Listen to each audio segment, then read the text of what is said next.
Today we're talking about boundaries, where to start to set healthy boundaries and how to communicate them once you do.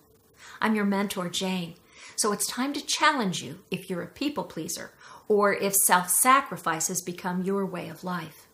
Maybe you don't see yourself as either, but you have trouble finishing things you start and you find yourself easily distracted. So it's time to get out of default mode and stop doing things out of habit, obligation, or guilt. So let's get started.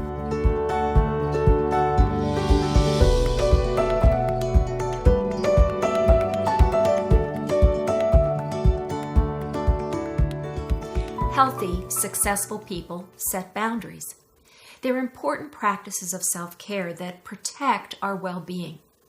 Boundaries also mark the distinction between what is your responsibility and what's the responsibility of another person. Think of it like a property line. Your yard is for you to take care of.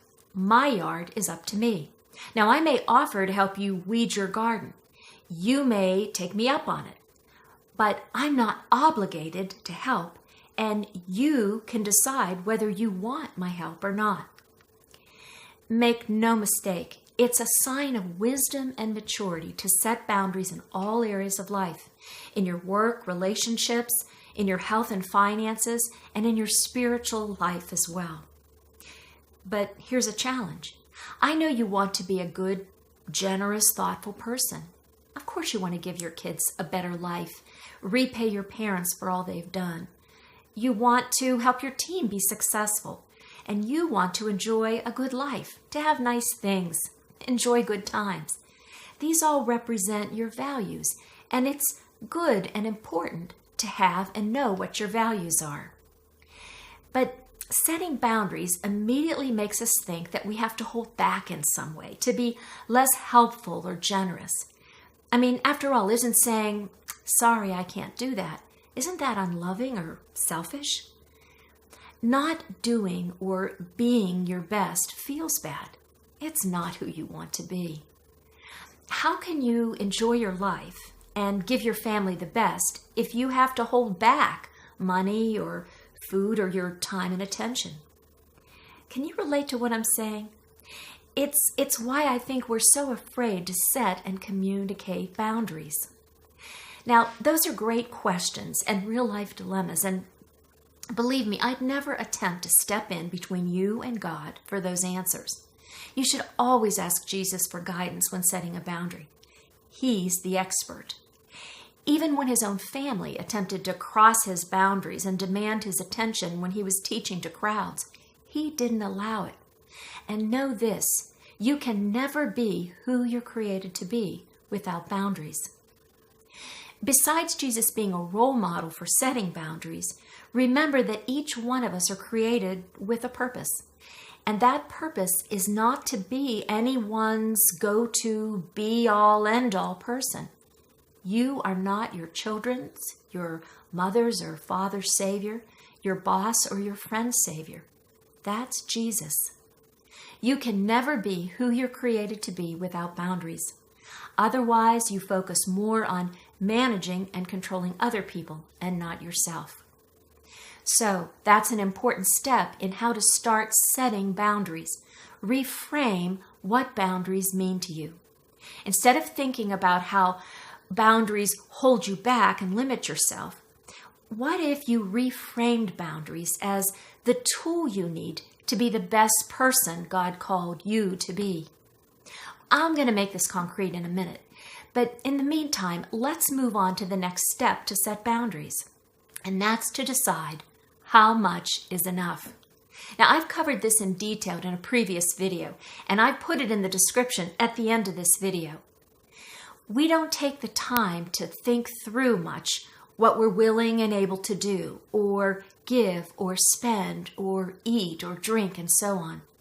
So, keeping your values in mind, step back and ask in prayer, how much is enough time, enough money, enough attention to give your kids? What's the maximum amount of time you can devote to your parents to demonstrate how much you care about them? And here's what's key. and also love and respect your husband at the same time. How much can you spend a month for clothes and beauty so you can look good and still pay the bills without going into or adding into your debt? We tend to set boundaries that are either too rigid or too loose, especially if there's an area where boundaries have been lacking. So once you come up with an idea of how much is enough, it's helpful to get input from the people who are going to be most affected by the new boundaries. And this leads to the next step in how to set boundaries, and that's to communicate and explain the boundary. Keeping boundaries vague or hidden may be your attempt to save hurt feelings, to avoid an angry confrontation, or to maintain control. Regardless, in most cases, it's important to communicate your limits up front, especially if you're making changes. And that's even if you're too afraid that you'll offend someone, even if you're afraid that you won't seem nice or friendly or kind or loyal or, well, you fill in the blank. You need to set and communicate boundaries even if others are going to be hurt or they have real needs that you can't meet. You see, if you come from a place of honesty, kindness, sincerity, and respect, there's a better chance you'll be listened to than if you keep them hidden. So let me give you an example to tie this all together. Now, you know that God has called you to love and respect your husband. When he gets home from work, he wants to eat dinner right away and then get off on his own to settle down from his day. You know he's exhausted from the work and he just needs some of his own time. Well, guess what? You're exhausted too from having the kids all day, your own work, doing the housework. And you've been praying about this and you've noticed how short-tempered and upset you get with the kids and your husband in the evening. So you've decided that you need to set a limit on how much time you have to focus on the kids in the last part of the day. But you're wondering, if you set a boundary, are you being selfish with your husband? Are you being unloving towards your kids?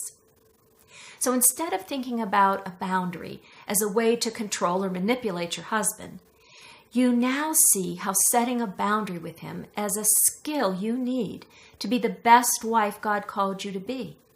And you want that. So in order to be a loving, respectful wife, you need a break.